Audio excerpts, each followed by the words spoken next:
Hello everyone, I'm Matan Hasidim and welcome to my channel. This episode is part of a special series for Israel's 77th Independence Day, where we talk about the future of the Jewish people and the future of the State of Israel.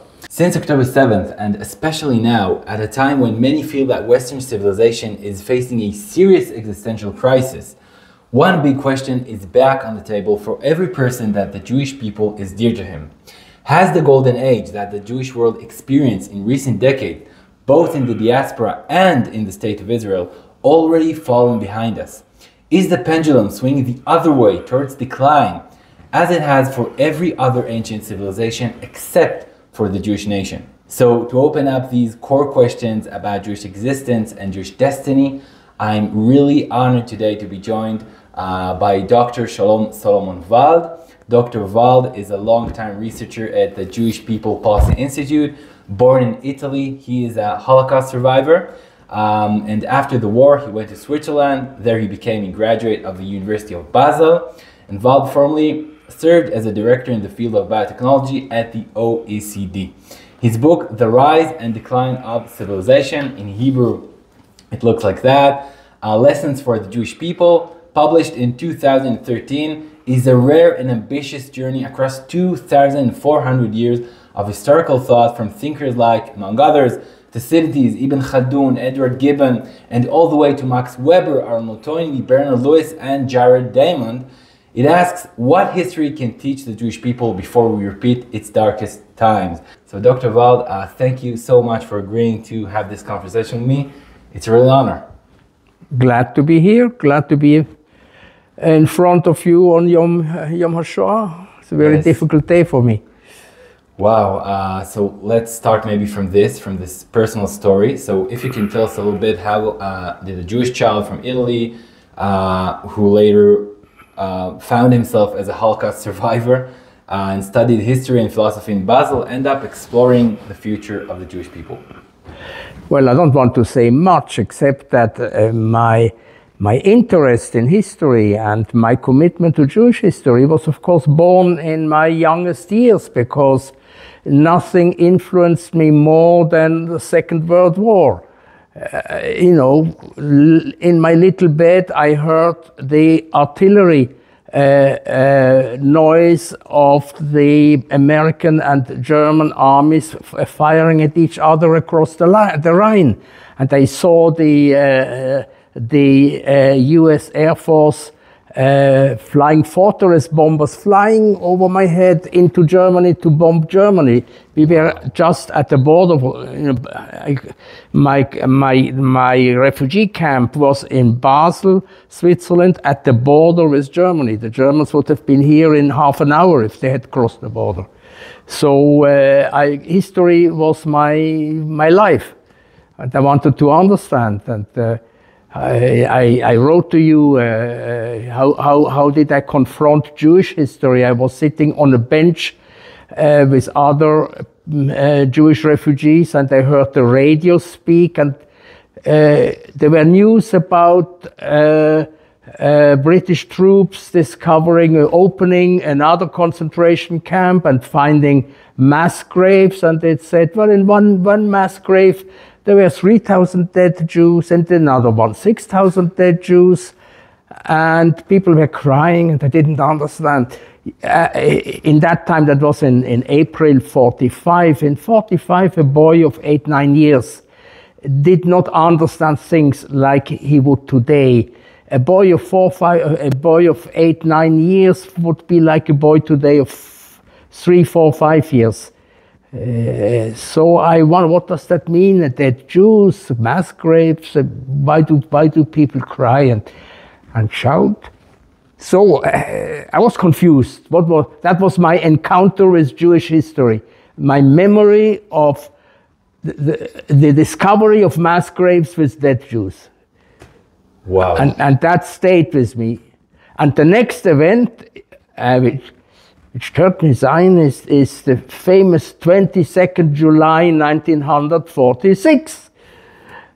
Very few people remember that. I remember it, and when I look out of the window, I see the wing of the King David Hotel there, which Begin's Etzel blew up on that day. You it was to the blowing up of the King David Hotel. Yes, it was an enormous event for me, and we were looking for news because there was no radio, we had no newspapers, but there was one place in Basel where newspapers were pulled on, were shown, where everyone could read the paper behind glass. And I remember I was stretching myself to read the article about the King David explosion, and I still remember the face of a Swiss man who pushed me away, and I pushed back, and he pushed me away. I still see his face, a nasty Swiss face, because he wanted to read also, and I was a troublemaker, a little troublemaker. So that was Jewish history, world history, Jewish history is part of me from the beginning. So just a small question there about the King David blow up by the Etzel. So I had a debate the other day with some guy from the Israeli left. Actually, he's a good friend of mine. Mm-hmm. So he always doing this parallel between the terror Palestinian groups, and he always said to me, listen, we had our history with terror, and he always give this example of Etzel blowing up the King David Hotel. What do you think about this parallel between the Palestinian terror group? The parallel is wrong, but let me tell you, at that moment, I entered the Bnei Akiva in Basel at that moment, and I remember our Madrich, and I know his name, he's passed away. The youth group of Zionist religious people, just saying it for people. Your authors, your listeners know what Bnei Akiva is, I hope. Maybe I hope. Yeah, okay. And I remember our Madrich, I won't give his name, I think he passed away already, telling us little boys, there were no girls in our Kutzah, they were strictly separate already, that this is not the way, we are not blowing up, we do not use violence.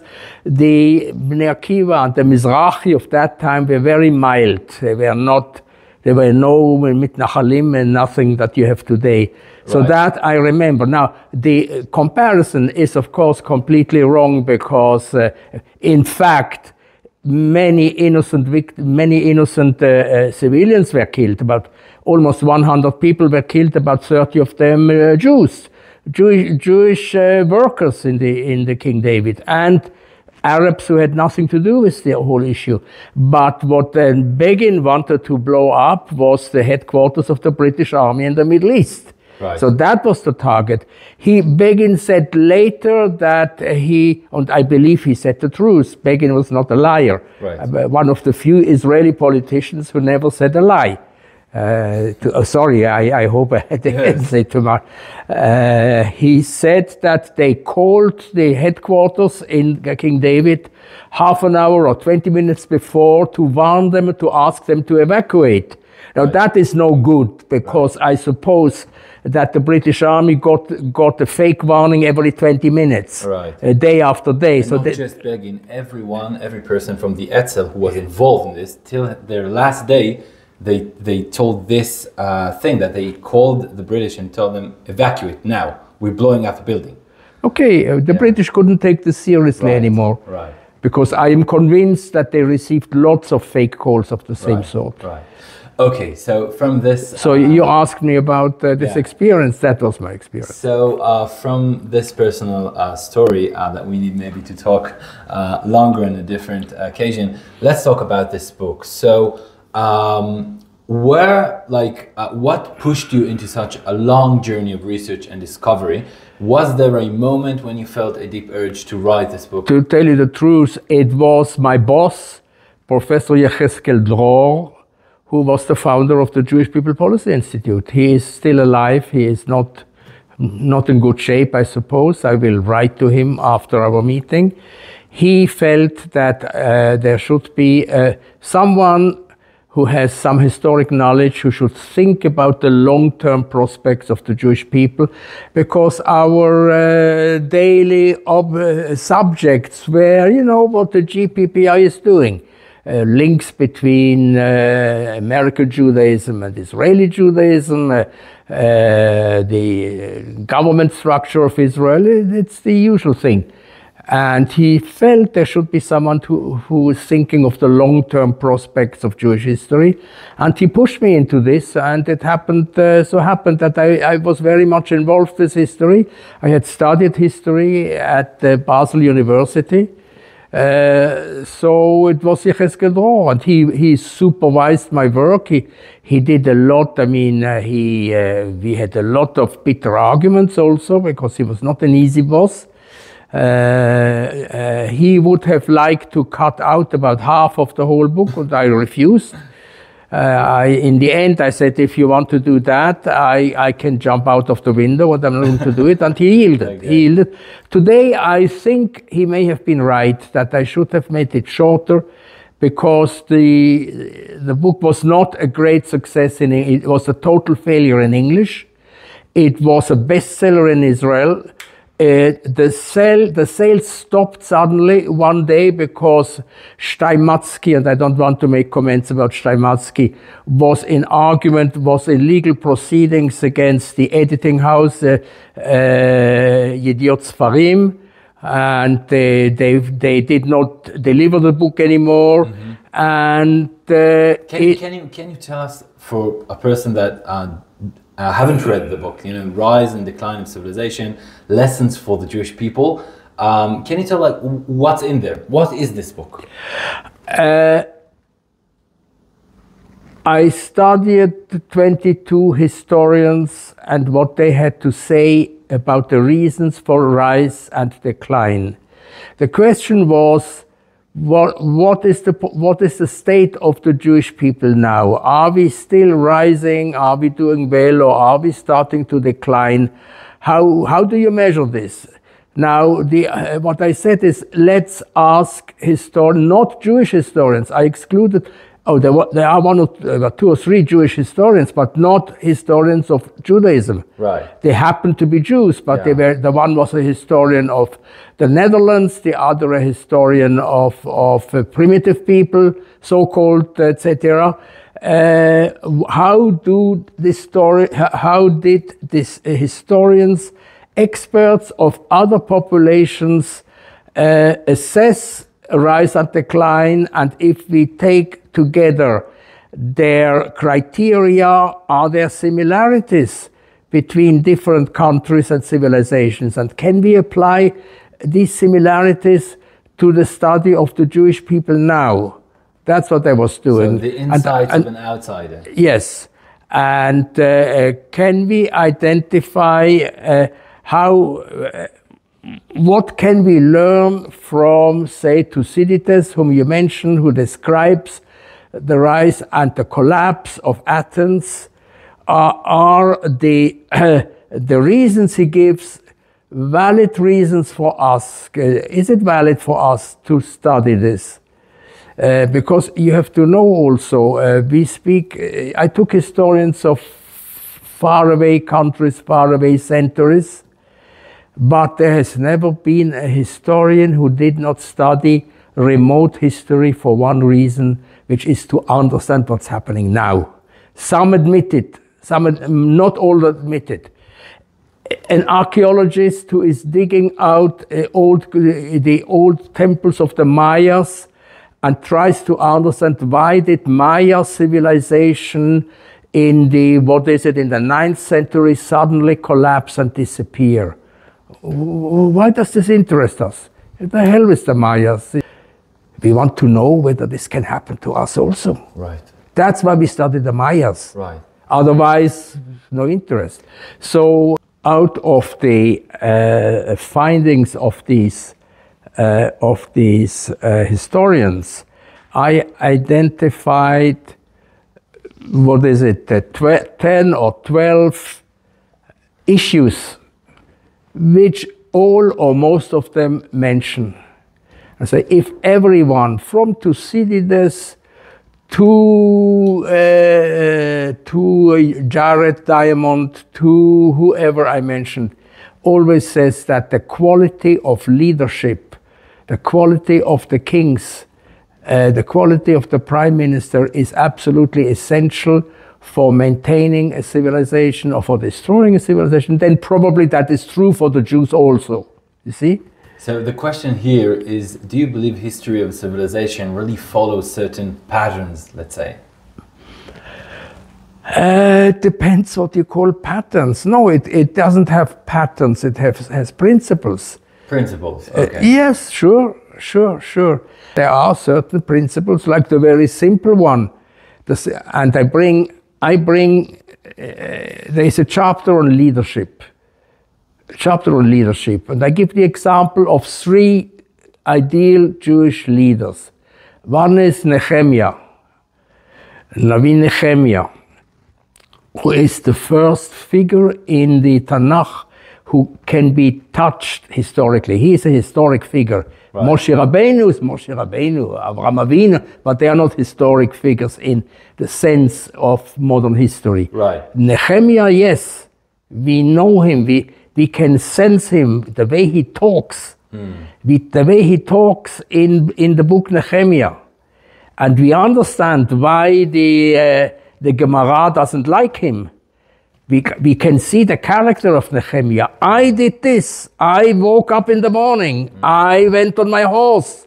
And they didn't like this. The Rabbanim didn't like this. It should have been HaKadosh Baruch Hu, etc. So he analyzing the character and the benefit, the merit of Nehemiah gives you an idea how a great leader should act. And then I brought in Yossel of Rosheim, the unknown little village rabbi who worked himself up to encounter the most powerful ruler of his time, Charles Quint, the emperor of the Spanish Empire, which had expelled and tortured Jews, and he went to see him, and Charles Quint was impressed by this little Jew and received him several times.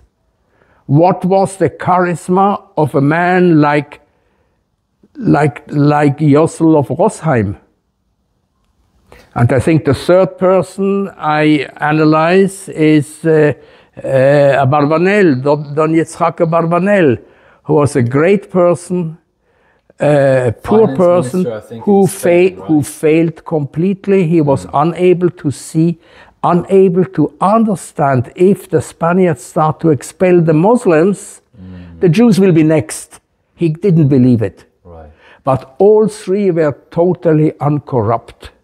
Uncorrupt in every sense. You couldn't corrupt any of them. Yossel of Rosheim had no money. Don Abarbanel had a lot of money. But anyway, money could not corrupt them. Flattery could not corrupt them. Family links could not. They were totally uncorrupt. They devoted their whole existence to saving the Jewish people. They were also highly intelligent. They know, all of them knew several languages. We don't know the languages which Nehemiah knew, but he definitely must have known ancient Persian because he spoke with the king of Persia. He must have known Aramaic. He must have known Hebrew. Arabic didn't exist as an important language then, but you know, all these 3 had a vast knowledge of the world surrounding and of foreign languages. They all could speak to the rulers of the time in their own language. They didn't need a translator. Today, you know. So one pattern is no doubt the importance of a good leadership, wise leadership, idealistic leadership maybe, for the Jewish people. What else you can talk about very important patterns in history that makes a civilization great one or towards decline? I have a chapter on language, the importance of the Hebrew language from the beginning. According to Hebrew University linguists, Judaism, I mean, you know, they don't follow the halachic, the Jewish tradition, but they say monotheism, the belief in a single God, became clear through Hebrew language. Wow, that's interesting. It's interesting. You have it it's in my book. Right. The other thing I wanted to say is it is generally said that Hebrew was a dead language, and it's one person, Ben Yehuda, and the Zionism, which brought it back to life. It's simply not true. Hebrew was never dead. It wasn't used every day. Hebrew was not, and I give the examples of all the Italian Jewish poets who wrote love poetry, some of them explicitly erotic poetry in Ivrit. Yes, even Rabbi Yudah Levi. It was never totally dead. I have a postcard which my late grandfather, Reb Shalom Meltzer in Chortkov, wrote to his son. My uncle, I never met him, he died in the Shoah, who was a soldier in the Austrian-Hungarian army, and he wrote in Ivrit so that the Austrian military censorship couldn't read. Right. So another question. A simple learned Jew could write in 1917 a postcard in Ivrit. That's truly amazing. And it was widespread. It was widespread. The knowledge of Ivrit was widespread. Not every woodhacker, Jewish, but not all the women knew as much as the men knew. Yes, yes, yes. So, of the 23 thinkers you reference in your book, who influenced you the most? Well, I like Thucydides, but maybe we had to read him in class. I like Thucydides because so much that he says remains valid. So much remains valid. He is the first great. He is the first noticeable objective historian who understands that history is made by man.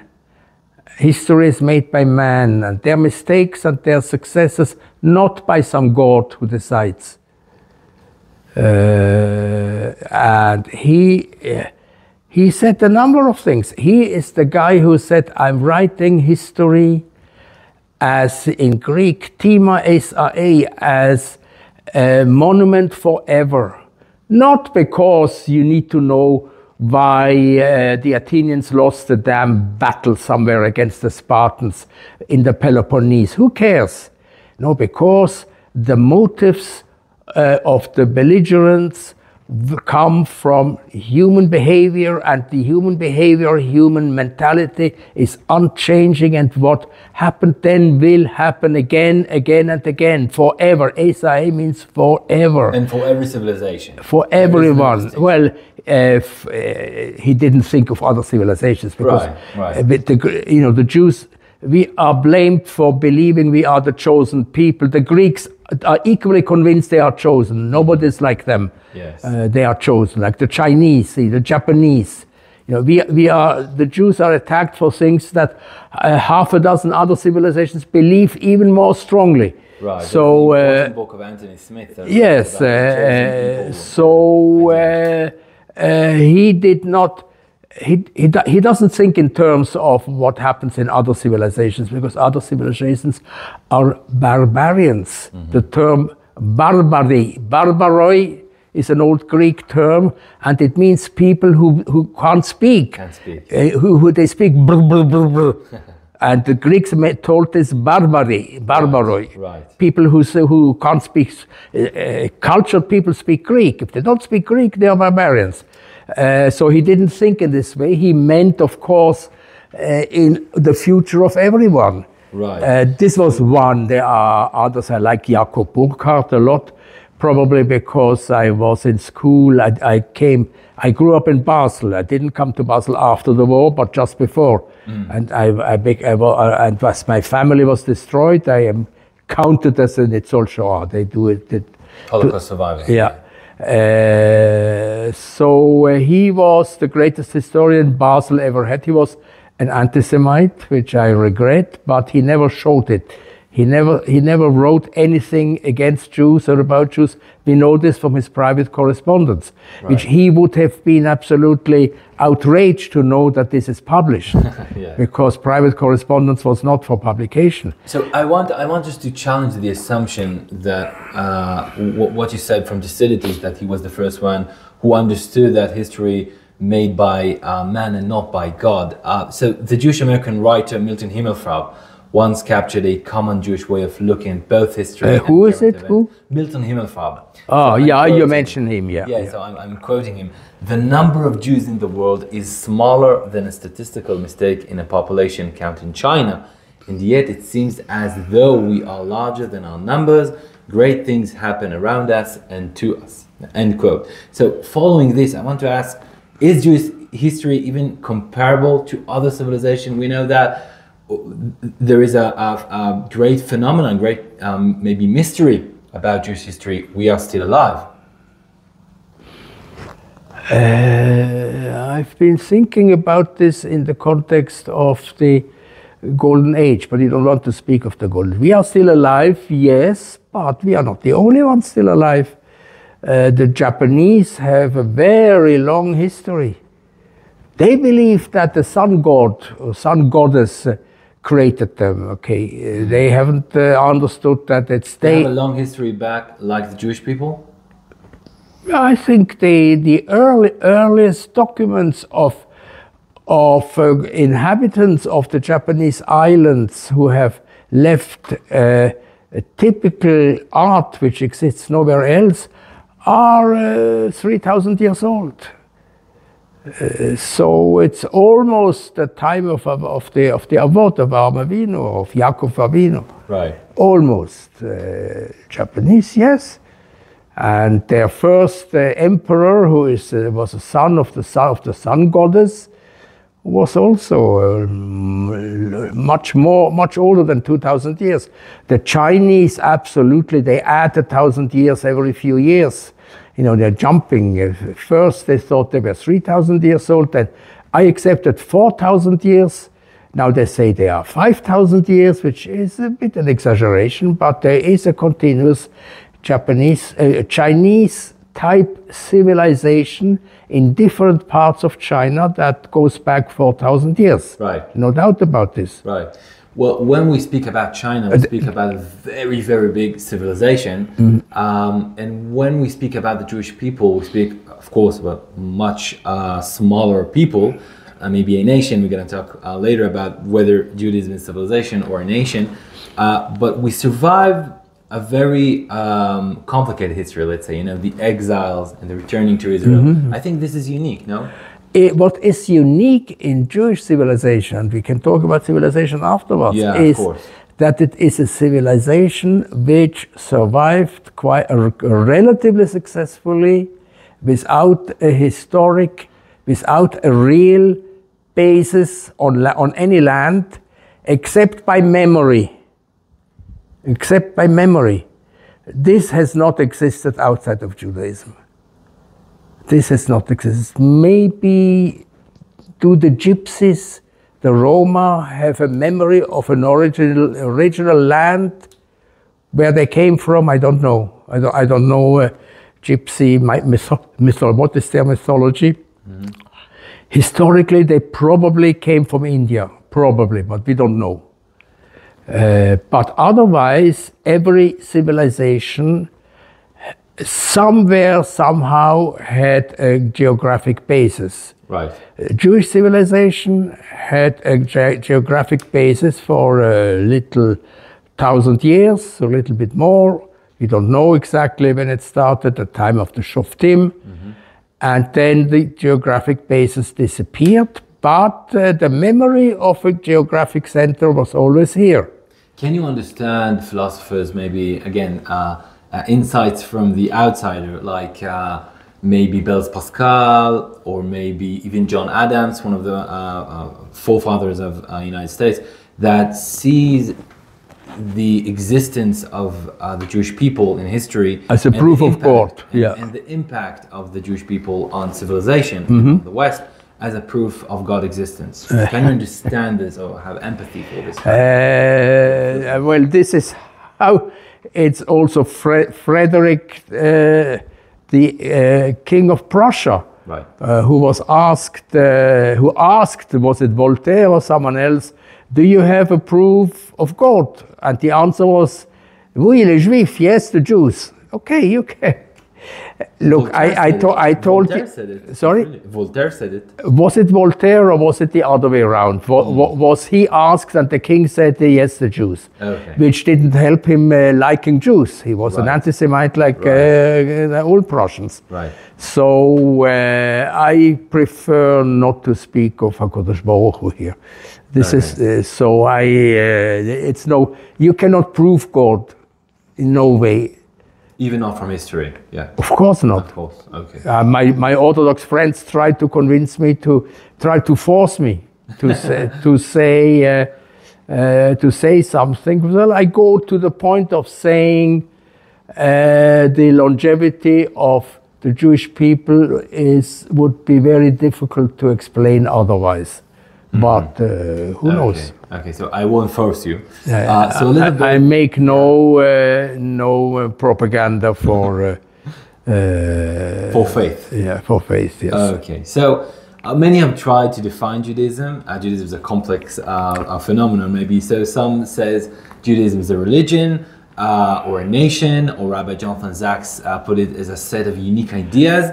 But I like this. Yes. In your term, Judaism is a civilization. I'm not the only one who said that. It's Mordechai Kaplan who wrote the book Judaism as Civilization. And he argues very well. Not known anymore, but he argues very well. Look, the whole issue. And Eisenstadt, I think, too. But Eisenstadt's much later. Eisenstadt brought he gave the example of the Chinese. He says, if we want to compare ourselves to other very old people, we need no, we need the word civilization. Oh, okay. Because that allows us to compare ourselves, for example, to China. I would discard Huntington. I think he was a great thinker, but the little comment, he makes a little comment about Jewish civilization in a footnote, if you remember. Right. And forget it. It's nonsense. It's not. He didn't think it through. He didn't think it through. I would say the problem of defining the Jews exists only since the 18th century. It didn't exist before. Before was what Saadia Gaon said, Umatenu ein uma ki im betoratea. Finished. There was never any doubt not in non-Jewish, not in anti-Semitic, not in Christian, not in Muslim mind that Jews are a people based on a specific religion that nobody else had. Mm-hmm. The problem arose at the end from the 18th century when suddenly there were Jews who did no longer follow the Jewish religion, but they said, we are still Jews. We are still Jews, yeah. So then you had to, so you are a people, oh, careful, you are a nation? Yes, Judaism could be, once the Jews were defined by religion as separate from others, they could be called a nation also, even if they didn't live in their national homeland. But once all of Jews did no longer follow the religion, all of Jews did no longer consider themselves as separate and started to live with other nations who would not accept a side nation, a different nation. You could not use the word nation anymore. Right. Because the French nation accepted Jews as long as they integrated into the French nation. Jews couldn't say, no, we are the Jewish nation. Then they would just say, get out of here. So the issue of definition is an issue that came with modernity. Mm-hmm. Otherwise it didn't exist. And I thought this night, this is exactly one of the chief reasons of anti-Semitism. That non-Jews are confused. If you can't define clearly who is this guy with a beard and this piece of rag on his head, you start to suspect him. Right. What is he? Right. Religion, but I can see he eats pork like me, so his can't be religion. What is his homeland? He doesn't have a homeland. They spoke of Israel, Palestine, but that's 2,000 years ago. Why is he different? There's something fishy about him. We can't. The problem of defining Jews is one of the core reasons of anti-Semitism. Who are these people? And do you say civilization? Hitler mentions it in Mein Kampf. He said his first encounter with a Jew was after 1900, when he suddenly saw in the street of Vienna, where he lived as an unemployed painter, a man in a black coat and with a hat and a side locks walking through, and he said, and Hitler said, right, and I said to myself, who is this? Is he a German? Germans don't look like this. What is he? Who is he? Then started his anti-Semitism. Wow. So the issue of definition is a core issue. So how do you call a nation or a people that is not a nation, cannot be called a nation? Israel is everything. It's a nation, it's a homeland.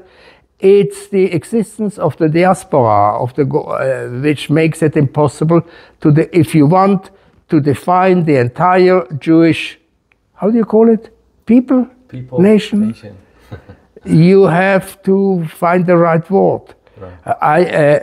So religion falls out, nation falls out, people falls out, remains culture. No, the culture of the German Yeke Jews I grew up with in Basel, though I'm Eastern European Hasidic, but I grew up in a very strict Ashkenazi tradition with the Siddur of Rödelheim, Frankfurt. What have we in So you can be Jewish but with Italian culture or with the Spanish culture or with what have we in common with the Jews of Ethiopia? Nothing. We have something in common, and here comes Jonathan Sachs. I didn't know his definition. Yes, he is right, but he should have. You have to add. Say it again. It's a set of unique ideas. Or transmitted in writing. Transmit the unique ideas have been written somewhere and are transmitted in the same language from generation to generation. Right. So if you're saying like that, if it's only but if it's only ideas, so everyone's can be Jewish. Mitzvot is also ideas. I mean, it's more than ideas. Right, but Brit Milah is more than idea. Yeah. Family is more than idea. But it is also an idea. It's embedded in, Judaism is like a very large family. Sure, yeah. Sure. So it's more than just ideas. Ideas. I would say what probably the best definition of civilization is the Chinese word for civilization, which is a new word that was created in the 19th century, when the Chinese had to ask themselves, who are we, and the Chinese term is the written or the writing culture. It's a culture, but it has to be transmitted in writing and language. Otherwise, it doesn't work. Okay, so following up this, a friend of mine once interviewed for a job with Benjamin Netanyahu, and he heard him say, Netanyahu says, Israel will survive as long as the West survives. Do you agree with that sentiment? I would say he may have known this, Netanyahu, or may not. It's Oswald Spengler, whom I mentioned as one of the sources, who said exactly the same. Now, he predicted. Oswald Spengler wrote a book which is unreadable today. It is 1,000 pages, which is translated The Decline of the Occident. But the German doesn't say decline. It means a disappearance. Untergang, to go under, is what the sun does after the day is over. The sun disappears, and that is called Untergang, undergoing.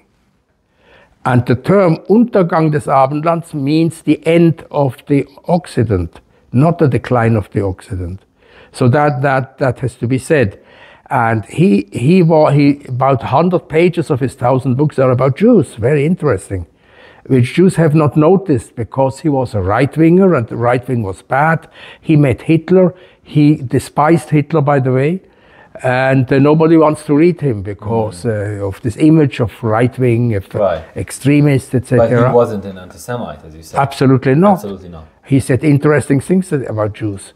He said, who are the greatest Jews he admired? The Baal Shem Tov is one of the 3 greatest Jews that he admires, he said. Wow. I don't know what he knows, but he read Buber, of course, Baal Shem Tov. Yes. He said, with great regret, that Judaism is doomed to disappear. With the West. Because it has attached itself much too closely with the Occident. And as the Occident will disappear, the Jews, unfortunately, will disappear with them. That's what he said. He regrets it. He said... Do you agree with this sentiment? So Israel is not apart from the West. It's like entangled with it. What do you mean agree? There will definitely be, a joke where the first humans land on the Mars. And what do? They find the barrack which says Chabad in a Bet Knesset Chabad. There will be Chabads in New Zealand. I think Judaism is too old to disappear completely, but maybe we will not be much. So if the Western civilization what means disappear? This is it's a discussion which needs the whole day. No, what is Western civilization? I think it's very what do the Chinese drink? Coca-Cola. What do they wear? Old Chinese clothes? No, they wear blue jeans. But they distinguish themselves clearly from the West, especially today, especially the Chinese government. But it's very, very relevant discussion here in Israel because, and I think we're not doing it as much as I think we should do, that if the Western civilization actually do have an existential threat, crisis, and we are not apart from the West, so it's very important for us to... We are, first, it's going to be a long time before something disappears. First you have America, which is not Europe. American civilization will stay on for a long time, even if they are isolated. Nobody is going to conquer America. The Red Indians will not come back. They may lose the empire they have, but America is, I think there has never been a superpower like America, which is independent in energy, in water, in food, in everything. China is dependent on everything. China is dependent in energy. It is dependent on food. It can't grow all its food. It was dependent in water. It is surrounded by enemies who have nuclear weapons. Japan can get a nuclear weapon in 3 months if they want. In the north they have Russia, in the south they have India, they have Japan. They are entitled to feel threatened. America, Bismarck said, lucky America. They are surrounded in the north and south by those very weak countries, Mexico and Canada, and to the left and right they are surrounded by fish. Well, that's a very interesting point by Bismarck. But I think the problem today for America is not the threats from the outside, but maybe the internal threat of, we can actually watch in 10, maybe 20 years ago, God forbid, I don't want to see it, even the opposite, but we can see a new civil war that will just bring destruction to America. We see the divisions today. The divisions are fantastic, yeah. Republic. Trump is not going. Trump could hasten this. I think. Well, let's not talk about Trump. Right. I see the danger, yes, but America will survive even with a civil war. It will be weakened, but it's not the, who's going. The Mexicans will take over America. Okay, so our focus is Israel. So if America is going to be very weakened, what the implications going to be for Israel? Till today, we were dependent on bad. More I cannot say, but it doesn't mean, you know, a weakened civilization. Maybe we will. I don't think, even with nuclear weapons, that all our how many are we? 7 million. 7.5 million Jews in Eretz Israel will all disappear or be wiped out or emigrate. No.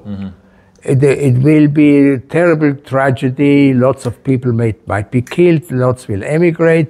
Even not sure of that there will be possibility of emigrating. Not sure. Something will survive. Okay. Something will survive somehow. Okay. Let's talk a bit about... But it's not a pleasant prospect. No, I think about this all the time. You write as if we have an option. We have no option. I believe a few years ago I was making a lot of wrote a lot of propaganda about China and India. I believed in what Ben Gurion said in the 1960s, that America and the Soviet Union will not rule the world forever. The next great superpowers will be China and India. We have to reach out to them. We did not reach out, but slowly, we were able to create relations. Are these countries going to take over the world? Yes, America can go down very badly. Does that mean that China will take over? I see a lot of problems in China. For example? Look, if you speak to young Chinese, they are, I know 2 or 3 who are completely divorced from their country, who despise their government, who are anti-communist. You think it's the majority of China? Nobody knows. Nobody knows, because there are no opinion polls possible. Nobody knows, but sometimes you read amazing things. Sometimes you read statements of important Chinese professors who you can't believe that this can be said in China. And then you hear, for example, that you see the opposite. Chinese economic statisticians are no longer allowed to publish statistics without approval of the government. That's the beginning of the end. This is how the Soviet Union started to collapse.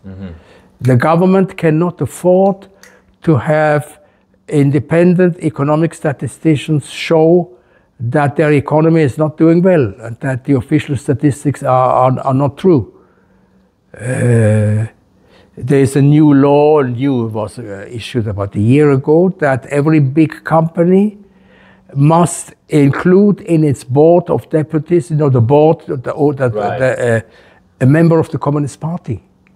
Not the communist who knows economics, a member of the party. Wow. Who has to control that the interests of the party are protected by the company policy. I read from the time that I was interested in B-17 flying fortresses flying over my head, military technology interests me. Right. And I did some work on this, but you know, I read all the news about the advances of Chinese most advanced weaponry, but nobody knows. Nobody knows. The Americans certainly are spying massively. I hope that we know a lot about Chinese military technology. How strong are they? What can they do? Only a real war will bring this out. We don't know. I don't know. Definitely certain things are exaggerated. For example, you mentioned as a great thing that China organized the coming together of Saudi Arabia and Iran. We know today that this was it was not so. We know today that the Chinese intermediary action was greatly exaggerated. We know that Saudi Arabia and Iran had been negotiating this long before, and at the end they are smart. They are not always stupid.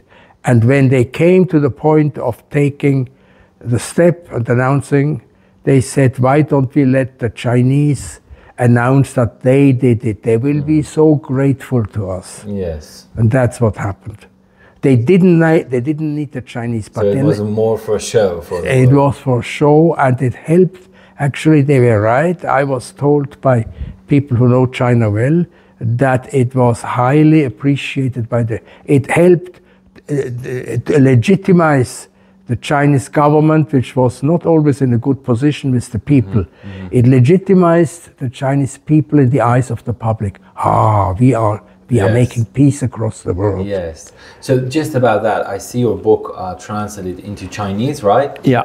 And is there Chinese people who bought it? And I think there is some Chinese that has interest in Israel and the Jewish people, right? Yes.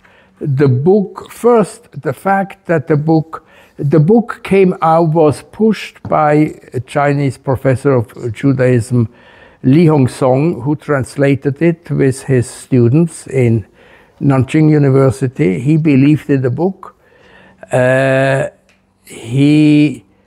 only figure that he gave me sometime a year ago is that 600 copies of the book were sold, and I said, well, only 600? He said, what do you think? A book of that size, 600 copies is quite something. Really? Now, in the meantime, there will be many more than 600, and also there is an internet. Probably thousands read the internet edition, which costs much less, and it's not a book. And then the rise of anti-Semitism and anti-Israeli hostility in China does not encourage people to buy books about Jews and Israel. So it's still allowed. It's not forbidden, the book. But the first impact was very positive, highly positive. It got very important praise by important Chinese intellectuals. I don't know these people. So you can say, and here we come to America. The fate of the three books is the English, the Hebrew, and the Chinese copy is very different. In America, it was a flop. It didn't sell. I asked a Jewish professor of a university. We hoped, my boss then said, if every American college buys one book, we have already 2,000 or 3,000 sold. They did not. I asked an American Jewish professor, I forgot which university, not one of the main universities, a small university, why doesn't it sell?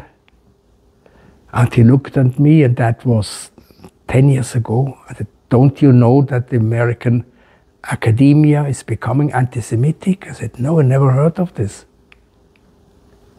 I never heard of this. He said, no, professors are anti-Semitic today. So there are things happening that we don't know, that we don't want to know. Yes. What is happening now was it is a huge crocodile which was waiting in the water. And sometimes he looked out and we saw an eye, and then the eye disappeared, and we said, no, it's nothing. And on the 8th of October, the crocodile came out. Right, and you haven't full been force. Surprised. You haven't been surprised. I was not surprised, no. But I remember this, I said, but I did not believe. I said this, it's not possible. With all the Jewish influence, the Jewish professors, American academia is anti-Semitic to the point not to want to buy a book about Jews. Right. So you wrote another book. The Chinese edition was expected to be a great success because the issue of rise and decline rings high in Chinese ears. They read Rise of China, Decline of America. Let's read this book. And Jews interest them. And then came the anti-Semitic wave that started in 2021, and it's no longer popular to buy a book about Jews and Judaism. One of your main research is actually about Israel-China relations. What do you think that what's going to be wise for Israel to do towards China? Like, we would like to have a good, strong relationship with China, even forget it. If it's going to piss off America. We cannot. We cannot. No, we cannot. I will give up on China. We can no longer. We have battled the United States we are 77 years, or for 70 years, or for 65 years, to get more space for developing relations with China. It's no longer possible. We depend on America, we depend on Trump to a degree now that has never existed before. It existed during the week Truman took to recognize Israel. But we cannot make the Americans angry about China. We cannot. Okay. Let's talk. And we are not rushing to China. When the Chinese have they have started to try to repair. They shattered the relations with us with this hate wave, with totally. And I argue with one Chinese person, for Xi Jinping. That we accepted that China supports the Arab and the Palestinian cause systematically all over. They vote for every pro-Arab declaration at any UN agency, everything pro-Palestinian. They said they didn't have to go beyond. Why did you go beyond and launch an anti-Semitic hate campaign, quoting Hitler and the protocols of the elders of Zion? Why did you do that? What for? Right. They try to backtrack now, and they sent messages, and their foreign minister called our prime minister. I think we play the right game. Being quiet about it. We don't hear. Yeah, very nice. They sent the main responsible for Middle East to Israel. He was in Ramallah, and then he wanted to talk to Israelis to explain China is neutral, is helpful to all sides, and not a single member of the government received him. He was received by three members of the three officials of the foreign ministry. Pkidim. Yes. You know that? Low level. Not in the ministry, they were a good level. Right. But not the foreign minister. Right. So let's talk a little bit about India. You wrote a book, India, Israel, and the Jewish People. And what opportunities do you see for Israel with a rising power like India? Look, we do the best of it, and the Indians give us the best they can give us. I don't see. My main argument has always been we must not let our relationship with India be based only on the military field, which is very strong. Indians should know more about Israel, particularly now that the mood in the Indian public is changing, because the Indian media are no longer. Indian media take from the European media the Oy Gaza thing. Genocide, that's a claim. Yes. Lies. And some of the Indian media are extreme left-wing. Right. Which and academia, unfortunately, and academia. Academia has always been left-wing, has always been anti-Israeli, except that all the students who will go demonstrate for Palestine at the Jawaharlal Nehru University, when they make their degree, the day after they will join one of the large American subsidiaries and forget everything they voted for before. The Indians are like this, Yes. I'm not too worried by there are some hardline. The overwhelming majority of Hindu and Sikh Indians remain pro-Israel, full stop. Yeah. Not always for the right reason. Tuk driver, where are you from? I'm from Israel. Yeah, from Israel. How many years have you been in the army? Well, I came to Israel late. Oh, you've not been in the army. So you are Hindus. Yes. No.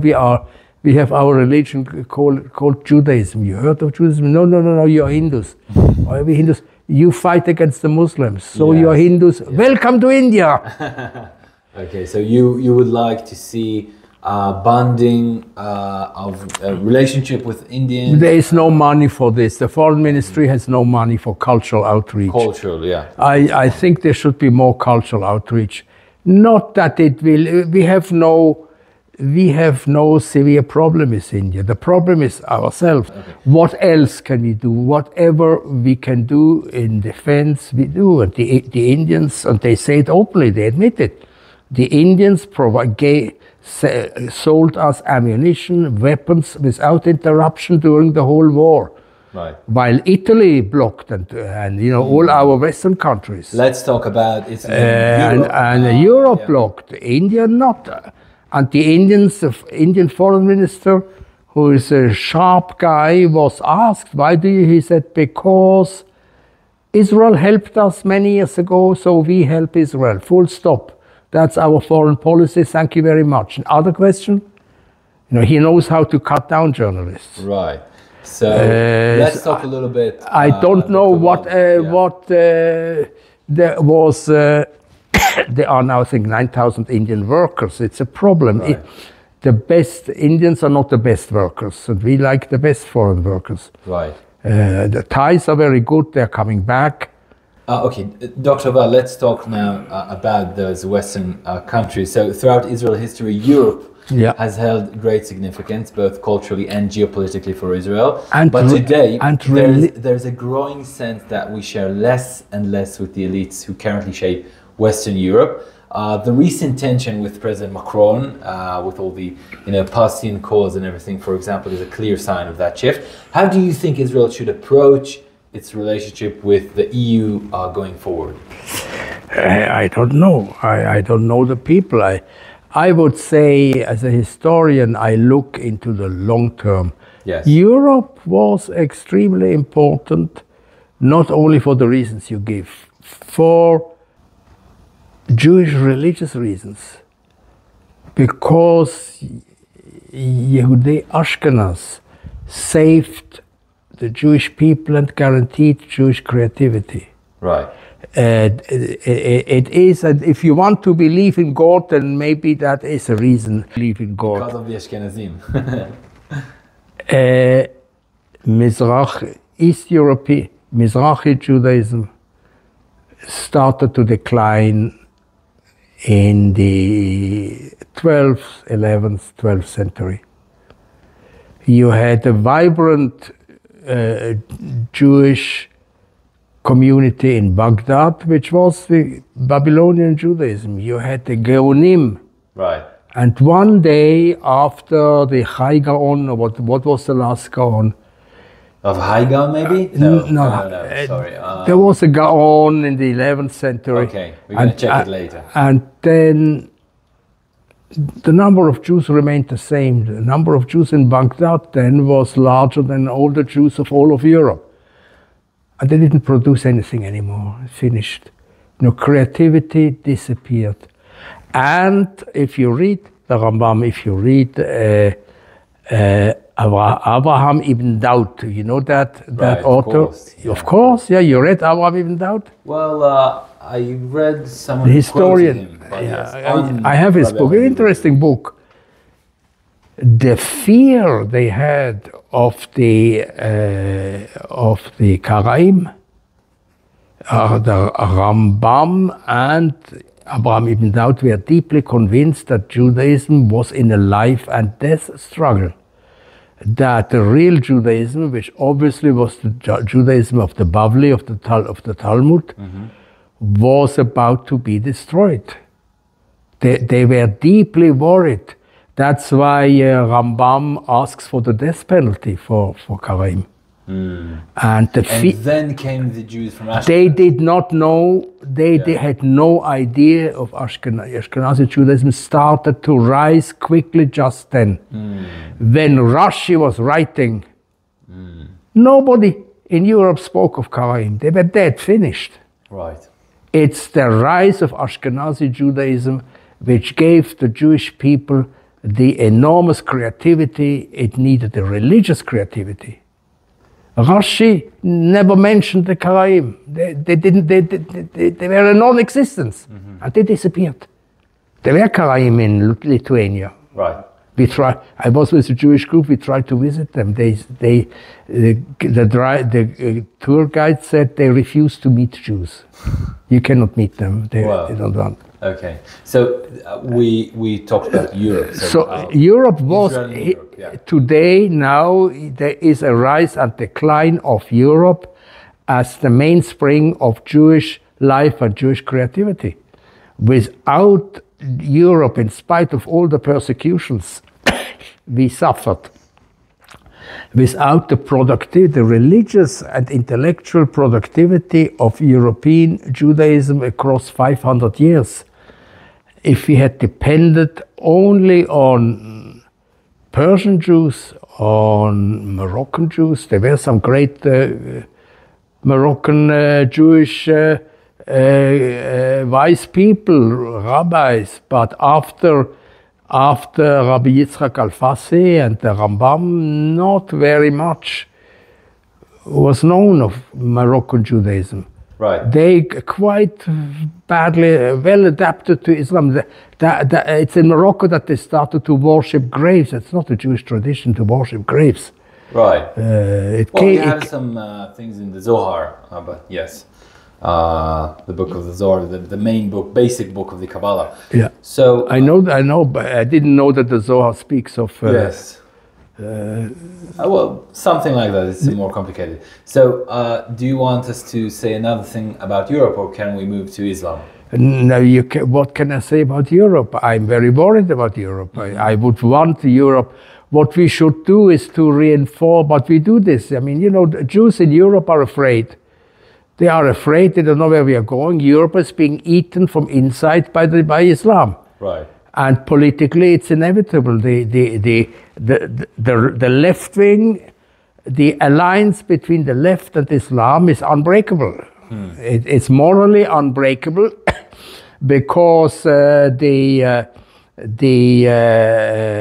left wing needs a justification for being against Jews, and it's of course Palestine, and the Muslims need the left to prove that they are not anti-Semites, they are only anti-Zionists, which is the same, but this is an alliance which helps both very much. So I don't see. So maybe there is a hope. Maybe there will be a revolt. In England, there are people. You follow Murray. What's his name? Douglas Murray. Douglas Murray is extraordinary. Yes. But will he be listened to in England? Will there be a revolt? What happened in France? That if Marine Le Pen could become president, things would change in France. I'm not sure that she can turn the ship around. I'm no longer sure. But anyway, she probably will be destroyed before the elections. Well, she already has been destroyed. She is sentenced to jail for nothing, Right. So the system, the minority system is fighting back. And I always thought I had bitter arguments, even before I made Aliyah. I had bitter arguments in my shul. Because I said Israel should not reject.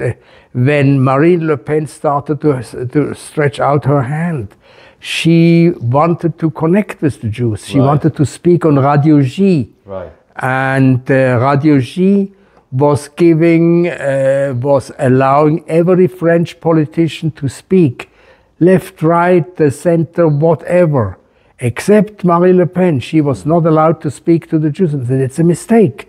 It's a mistake. So maybe the question is, should Israel do a shift in its foreign policy towards Europe and tie bonds with the European right. That's what I would do. But I know that there will be an outcry of a part of the Jewish. We are not sure anymore that we will have the ear of all the extreme right, but we are sure we will lose half of the Jews. European Jews live in another world, like American Jews who live in Franklin Delano Roosevelt's empire. Right. Trump is right. 70% of all Jews keep voting for the Democrats who are becoming anti-Israel. It's unbelievable. Mm-hmm. And then they are upset and blame Trump for anti-Semitism because he said American Jews should have their head examined. Don't they see the reality? So in this hard decision, do you think that Israeli policymakers should do what's best for Israel and not for Jews in the diaspora? Maybe this is not against the Jews in the diaspora. It's against the Jewish dream world in the diaspora. Yeah, I think Israel should connect with the right wing. Mm-hmm. What we do more or less. I mean, you see Hungary. We see what Minister Amichai Shikli tries to do in Israel, and he tries to. So let's talk a little bit about Islam and the Islamic world. You point out in your book, the historian Marshall Hodgson, that once suggested that Islam has a redemptive role to play precisely through transforming its relationship with the Jews. The Abraham Accords may be an early sign of that shift. They fully accept Israel's existence, and do we have something to do with it? Or it's only up to Muslim leaders? Well, look, I don't know. I think when I discussed with you a few weeks ago, I took out the Quran again. I said I should try again to read the second surah, Al-Baqarah. Al-Baqarah, the cow. Right. I have tried. I read the Quran completely. I think I read it once in German translation, complete. It is such a headache to get through this book. Honestly, it's a horrible book. Al-Baqarah is about 12 pages, 15 pages, it's the longest. It is a litany of threats, insults, with the name Israel 3 times on every page. I think it's the most non-politically correct person ever said with an interview. It's okay. I think that if we were in Europe, I would tell you not to air. No, I say it to you. In Israel, it's okay. I don't see anything redeeming in that book. Okay, you can say if you are anti-Jewish, you can say that the Old Testament has also very horrible pages, threatening with extermination, and if you don't do this and that, and the man who collects wood on Shabbat is being stoned. And I said, yes, we do have this, but that's not the entire Jewish Bible. This is 5%. 6%. And when you read the Quran, you find it. I find nothing redeeming. What is redeeming is the half misunderstood Jewish stories. He liked the story of Yosef HaTzadik. He correctly spoke of the Exodus from Egypt. But on the whole, I may be wrong. Maybe there are things I can't. What can I say about Islam? The basic issue is that we are a problem. Our existence is a problem to Islam because this guy, Muhammad, believed that his calling was to be the last prophet of the Jews. Khatim al-Anba, You speak Arabic? Yeah. Yes, a little bit. The last prophet. Yeah. And we said, no, our last prophet is Habakkuk. And since Habakkuk, 800 years before, we have no prophet. Chagai is Chayav Malachi, I think. Yeah, you know how to say it. Yes. And if you read carefully what the way the Rambam speaks of Muhammad, he never calls him a prophet. He calls him Melech Ishmael. Right. He's the king of Israel. All Jewish authors refuse to call him prophet, and that's not acceptable for the Muslims. I don't know whether a kind of reform is possible. In the 14th century, had you asked me whether a reform of Christianity is possible, I would have said no, impossible. And then came Luther. Well, Luther was not a big star for the Jews, of course. At the beginning he was, and then he became an enemy. Yes. Actually, there's an interesting parallel between Luther and Muhammad, because in the first period of Luther, Shimon Dovnov does it. The similarity is that they hoped the Jews would join them, and when they were disappointed, then they became real enemies, yes. Right. They liked the Jews not because they liked the Jews, they liked for them it was important that the Jews confirmed their new religion. And when they understood the Jews will not, then they became real enemies. Right. So I'm sure there's a you're parallel. Pessimistic about the future of Israel and Islam. How do you see? I tell you something. Abraham Accords is something maybe optimistic. Let me say, nothing is more unpredictable than the revolutions in religion. You don't know how Islam. There might something can happen and Islam could change. Look, Jacob Burckhardt asked the question, why did the Reformation start in Germany with Luther? It should have started in Italy, because the Italians saw the total corruption of the Catholic clergy every day in their village. They saw that the clergy was doing forbidden things, were fornicating, were having sex with their maid, with their servants, were doing everything that was forbidden. They knew that the Catholic Church was rotten from the beginning to the end.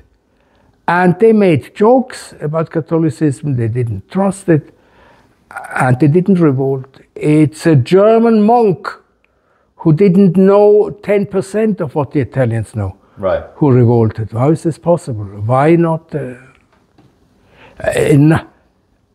whole explosion of Islam, that this guy, Muhammad, came, sat on a saddle, on a camel, and got 2,000 other camel riders behind him and broke out of the desert and destroyed Babylon and invaded Persia. How could they invade and overturn one of the oldest empires, the Persian Empire, the Parthian Empire? Right. Difficult to understand. We don't know. Yes. We don't know. I think the historian Tom Holland has very interesting insights on this. So, but again, like Abraham Accords, can't you see like something optimistic? I know. I realized you want me to say something about HaKadosh Baruch Hu, who did. No, not about HaKadosh Baruch Hu at all. And you want me to say something optimistic. My mood is not optimistic, but that is linked to my childhood. Okay. I see things happening again, and optimistic. I can give you optimistic things, but I don't believe it. I can say the way Israel's young people reacted, went to they say 60-70% go to the Miluim if they are asked, and that's a terrible thing because 30% don't go, but 60% go. And they make a tremendous sacrifice. They leave their wives and children behind. People are ready to fight for this country. The young people who you thought were just hanging around in the cafes in Tel Aviv, they go to the army. Right, and we read your books about Israel's civilization. want to share our identity. And you look at the economy, you would have expected the economy to collapse, and you see bad signs, but on the whole, the economy seems to be very hopeful. The high-tech is working, money is coming, people are working, people go with their computer into Miluim and work on their projects while they sit in a hole with a machine gun. All these things are extraordinary. Right. What worries me most, of course, is the split, the inner split. You spoke of the danger of a civil war in America. Civil revolutions, internal revolutions, civil wars are never predictable. Nobody can tell you how deep the split is in Israel, but what I can tell you is it is a historic regularity that Jews split, and I fear this. What is the reason that the United Kingdom split? One man? The arrogance of the son, one man, can he make the kingdom of Shlomo HaMelech was such a success. He made mistakes also, but it was such a success. It was 40 years of peace. It was economic relations with half of the world, with India, with Europe. Why couldn't they continue? What is wrong in the Jewish, in the Judaic Israeli Jewish mentality that we split all the time into two? And when we split, one half is calling for the enemy to come in. Did I mention? I mentioned the Tiglath-Pileser, who called in the Assyrians, who swallowed the Northern Kingdom. Why could the two brothers, the two Hashmonaim, the one was, what was their name? Aristobulus, and the other was, what is his name? Hyrcanus? Hyrcanus, yeah. They were brothers. Right. And each of them killed tens of thousands of Jews. And then Hyrcanus called in the Romans. And Pompey came and went into Kodesh HaKodeshim and walked around there and was surprised. He thought there will be a huge god in gold with eyes of diamond, but he found nothing. Right. The Jews crazy. They didn't understand. And he went out again with his boots. He didn't take his shoes off. And this is sort of, Jewish tradition doesn't mention this. It's too shameful that Pompey and his officers went into, they didn't call for a Tanit, for a fast day, the day the Kodesh HaKodeshim was defiled by the Romans. They were there, they looked around, what is this? Where is their God? That's all. Okay, let's go. They haven't understood the idea of monotheism, and let's go. So, but this was, he wasn't born to do that. He was called by one Jew who hated his brother. Yes. And that worries me. Will it happen here? You can see the same pattern, unfortunately, these days in Israel. It's just crazy when people know the history and just repeat it. It's So that worries me. Can't agree more. Yeah. That worries me. And what can we do we can only say, psh, psh, don't go so far. Maybe we need a leadership that can really unite us. But it's clear that, of course, Netanyahu played a major role in creating this. Right. Another leader wouldn't have done, because it helps him. Netanyahu, we cannot do without him. Like I was involved with genetics as a historian, because Jewish genetics opens a lot of doors to Jewish history. It's just that historians don't want to know. Right. Because they don't understand the language of genetics. They are afraid of the connotation of racism. Right. And I participated in a number of international fora, which the Technion together with Clalit organized on Jewish genetics, which is a medical issue. But I was just adding it because... Historical framework. Yes. Yeah. It is a medical issue, Jewish genetics, because there are genetic diseases which are more widespread among Jews than among non-Jews. Right. Like Tay-Sachs, you know. Yes. And I What's the connection to Netanyahu? Why is the connection with Netanyahu? It's a split. There were one of the leading Jewish Israeli geneticists, professor in Haifa, I forgot his name, who we spoke about Ashkenazi Sephardi. He said, you cannot, he's a Sephardi, very, very aggressive. You cannot live with the Ashkenazim, you cannot live without them. So what can we do? We cannot live with Netanyahu, but we cannot... No, not Netanyahu, with Ashkenazim. With Ashkenazim, okay. Yeah. So Netanyahu could have done a lot to breach that, but he has an advantage of in firing up the... Because most of his enemies are Ashkenazim, of course. Okay, it's an interesting point of view. So, in your epilogue to the book, you return once more to the importance of Jewish identity today, as it's as if you didn't want the readers to forget the central message, literally the epilogue to the epilogue. So here's a thought I keep returning to myself. If Israel adopts a strictly ultra-Orthodox model, of course we won't survive here, without science. But if we go full secular liberal, as the Kaplan demonstrators want, we also won't survive. So maybe it's because I'm coming from a religious Zionist perspective, modern Orthodox, let's say, but I believe some sort of integrated model is crucial to the survival of Jewish civilization, even for those who aren't religious.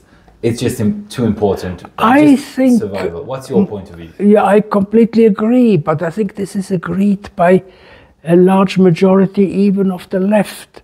If you read that 80%, what do you want more than Jews attending a Seder? 80% of Israelis have a Seder. Yes, I think Seder is not enough. It's really nice, to have a Seder. They eat matzahs also. It's more cultural thing, Yeah, but culture is very important. They go by the Jewish calendar. They don't. They keep Shabbat in their sense. They say Shabbat Shalom. They don't insist in keeping Sunday. What? They keep Hanukkah. The children want presents. The culture is becoming more Jewish than it was before.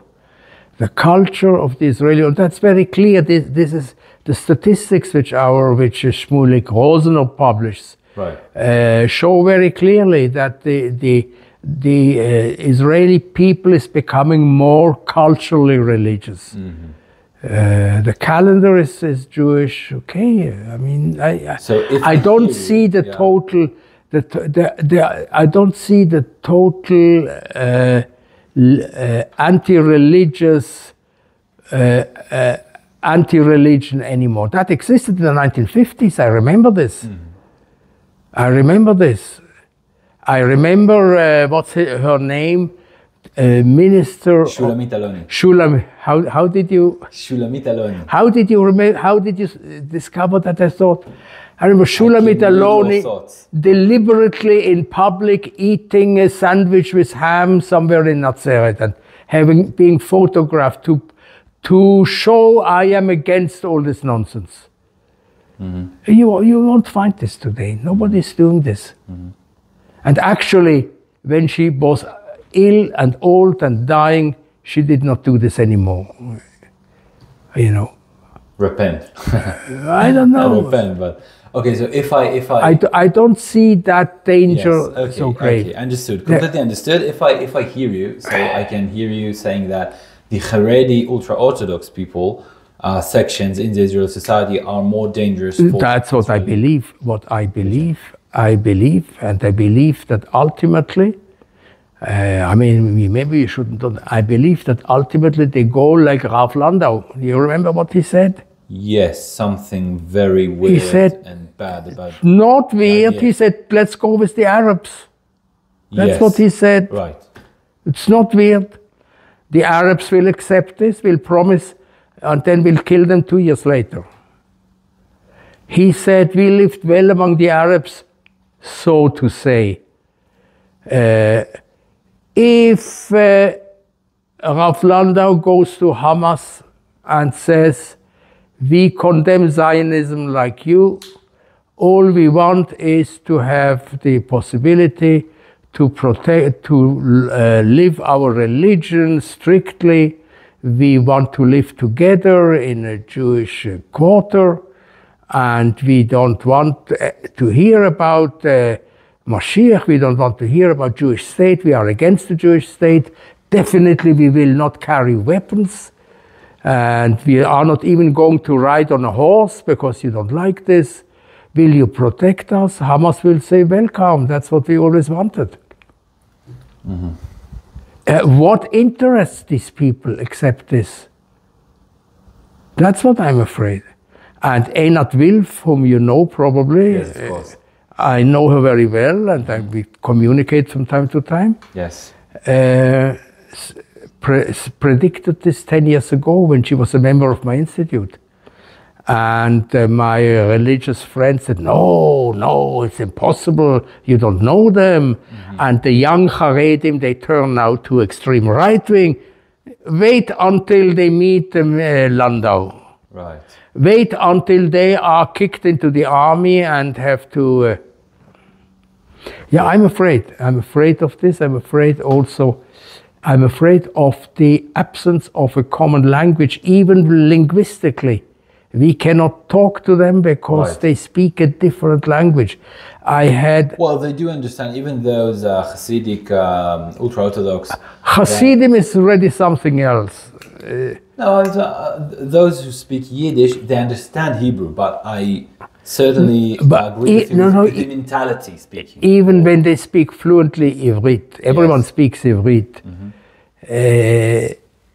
They don't use the same the words in the same way. When I say they don't know the word or they don't want to know it. When I say to a Haredi, you know, why do I have to pay taxes from my Mas Hachnasa to feed you? He says, what do you mean? I have 10 children. You have no idea how much I pay for milk taxes. I said, it's not the same tax. Oh, it's always the same tax. It's not the same tax. They wouldn't know the difference between income tax and indirect tax, indirect tax. They always have an argument. They they never gave in on any argument. They twist words. They live in another world. It's other mentality, I agree. I read recently analysis of a guy called Shapiro, who is probably an Orthodox Jew. Ben Shapiro? No, not Dan Shapiro. There's Dan Shapiro too. That was not that. It was another Shapiro. It's a Shapiro, a Lithuanian, who goes into the details of the Lithuanian Rabbanut, which was in the hands of one Orthodox rabbi in Lithuania, set the law for all yeshivas. Only the Mir yeshiva, the issue was, should we leave and go and flee to, go over Russia and try to go to Beijing, to Shanghai. You know that the Mir yeshiva left Lithuania and was 300 Bachurim with their Rosh Yeshiva Rav Finkel. Left, it was the only yeshiva. Zerach Warhaftik was a young Mizrahi Polish leader who went begging to one yeshiva to the other and said, flee, because the Wehrmacht was already waiting at the border. And he sensed that it isn't going to hold. That the Germans will occupy and the fate of Lithuanian Judaism will be the same as Polish Judaism, extermination. And he argued with them, and they said, es wird nicht sein, Mashiach, etc. Right. And there was one, only Rav Finkel, under pressure by his Bachurim, accepted to leave, to flee, and the doors to Shanghai were open. Right. In Shanghai, 20,000 Jews were saved, were in great difficulty, but it could have been 50,000 or 80,000. Nobody cared. Right. The Japanese didn't care. And after the catastrophe was done, after 95% of all yeshiva bachurim and rabbonim were exterminated, one survivor was asked, and this is a story, this is a conversation which took place. Don't you think that Rav Grodetsky, I don't know what his name was wrong? He made the wrong decision when he decided not to leave, stay in Thailand, in Lithuania, in Lite, stay, do not leave. Wasn't it the wrong decision? And the surviving Rebbe, who belonged to the Orthodoxy, says, no, his decision was right. It was the corrupt decision to leave. If those who left were saved, is not because the decision of the rabbi was wrong. It is because HaKadosh Baruch Hu, in his immense pity and goodwill, saved these people in spite of them following the wrong decision. The right decision is the decision of the Rebbe, not to leave. This is a really perfect example for problem. If you have this mentality, Jewish religion, you cannot argue, can longer argue. Right. So you wrote in the book that we are living in a Jewish golden age. After October 7th, can we still say that? Of course not. But I also say in a chapter on the golden age that golden ages never last forever. Golden ages always end. And there is a typical time for golden ages, 50, 60, 80, 100 years. How long did the golden age of Shlomo HaMelech is described as a golden age? 40 years. 40 years. Maybe it started already under David HaMelech at 10 years more.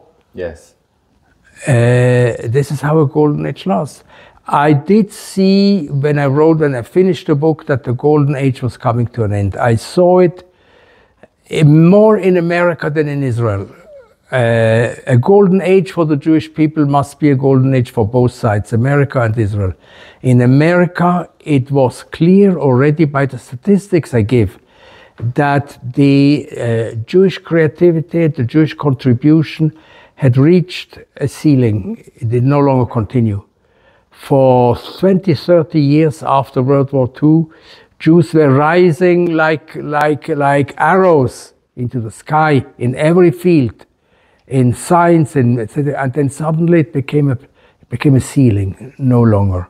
And others came up. The Indians are rising. They're rising fast already. When I finished my book today, they have they are more powerful already. The not the red Indians, the Indians from India. Right. In Israel, it was already clear that things were not working out as beautifully as we thought. So the golden age were slowly coming to an end. But in civilizations that last many hundreds, if not thousands of years, there can't be one golden age. There are several golden ages. And this is why we choose the moon. Right. Why do we say the Kiddush Lebanah? Because the fate of the Jewish people is to go up and go down and go up and go down. So the golden age that we had now, that started more or less after the creation of Israel, certainly we were in a full golden age in 67, It's slowly going down, but there could be a new one in 100 years, in 50 years. Hard question. Could you imagine that Israel would survive another exile? Jewish people would survive another exile? Yes, but in very strongly reduced shape. As I told you, Chabad will not give up on New Zealand. There will be Jews there. Man wird sich finden a Terutz. They will find an explanation of what happened, you know. So let's end our conversation with a little bit about vision.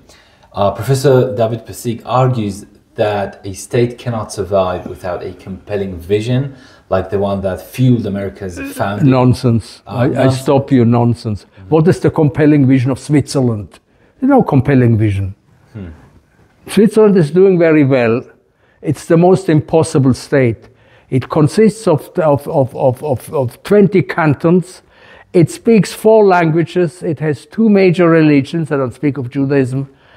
And it has a very interesting mixture of very successful industries and banks. What is their vision? Survive, being rich, having a good life, and keeping the streets clean. So we don't need a vision in your No, Jews maybe yes.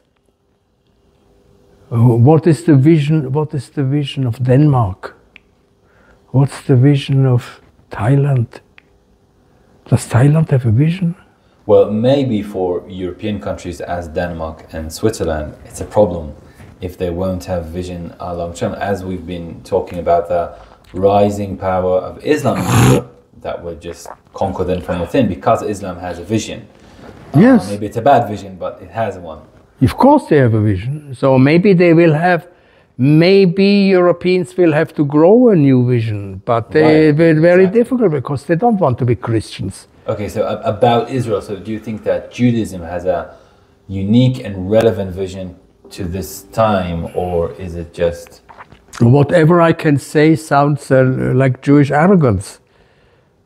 Yes, we have to bring light to the world. Ki mitzion tetzeh Torah udvar Hashem Yerushalayim.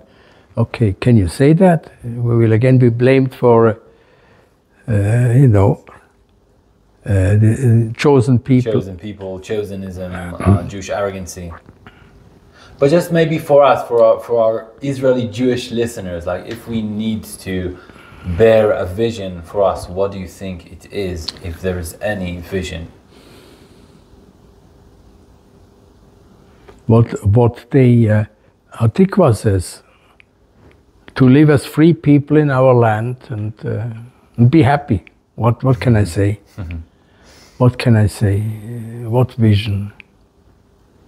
Can we change Islam? The problem with Islam, to come back to Islam, is that, and that is Franz Rosenzweig. Star of Redemption, yeah. Yes. Have you read the chapter on Islam? Yes. You remember? You know that a new edition of his book, which was planned by a major Swiss editing house, was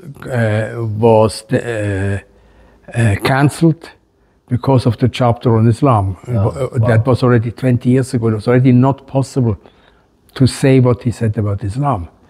He says the problem of Islam is it has nothing to fall back into. If Christianity falls back, it falls into Judaism. But Islam falls back into primitive paganism. It doesn't want to fall back to, it doesn't want to look at its anchor in Judaism. Okay. So if Christians... If Muslims would accept that, but you tell a Muslim that Islam, that Judaism is his mother religion, he explodes. He says, absolutely lie, it's not true. There was the Encyclopedia Judaica, which what's his name? At my age, names fall out of my head. Orthodox Jew who was very anti-occupation. No, give me the name. Shaul Leibovich? No, yeah. Leibovich edited the Encyclopedia Judaica. Yes. And a reduced version of 2 volumes exists in Chinese. When the editor, Professor Xu Xin, wanted to re-edit it because it sold very well, the ambassador of Saudi Arabia intervened and said it's unacceptable to publish this book in China because it says in the foreword that Christianity and Islam are daughter religions of Judaism. The Judaism was the mother religion, which is simply a historic fact. Yes, very We simple. don't accept this, etc. And the Chinese government cancelled this finally. Wow. And ultimately, the editor had long discussions with the censorship, and they agreed to allow the book out if the introduction, which said this, was cancelled, was out. Wow. So he took Wow. it out. That's amazing. The day Islam accepts that they have grown out of Judaism, which Christianity accepts, Right. I can see hope.